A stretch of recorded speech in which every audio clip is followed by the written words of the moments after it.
গর্ভাবস্থায় ঝুঁকিপূর্ণ ফল এবং কোনগুলো নিরাপদ এবং পুষ্টিকর ফল। চলুন আজকের ভিডিওতে সেই বিষয়ে ধারণা নেওয়া যাক। প্রথমেই জেনে নেব গর্ভাবস্থায় কোন ফলগুলো ঝুঁকিপূর্ণ। ১. পেঁপে, বিশেষ করে কাঁচা বা আধা পাকা।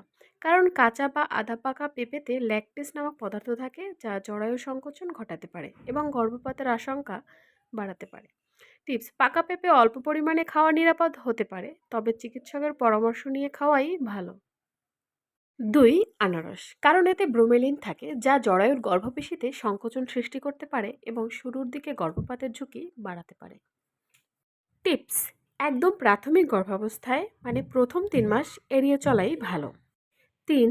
আঙুর, বিশেষ করে কালো আঙুর, কারণ এতে রেসভারেট্রল নামে একটি যৌগ আছে যা হরমোনাল ভারসাম্য নষ্ট করতে পারে যদি গর্ভবতীর হজমে সমস্যা থাকে। টিপস: সীমিত পরিমাণে খাওয়া যেতে পারে, তবে গরম শরীরের লোকদের জন্য কিছুটা ঝুঁকিপূর্ণ। চলুন এবার জেনে নেই গর্ভাবস্থায় কোন ফলগুলো নিরাপদ এবং পুষ্টিকর। আপেল, কলা, নাশপাতি, কমলা, স্ট্রবেরি, জাম, ডালিম। কিছু সাধারণ পরামর্শ: ফল খাওয়ার আগে ভালোভাবে ধুয়ে নিন। অতিরিক্ত কোনো ফলই খাওয়া উচিত নয়। মাঝারি পরিমাণে খাওয়াই ভালো। সন্দেহ থাকলে চিকিৎসকের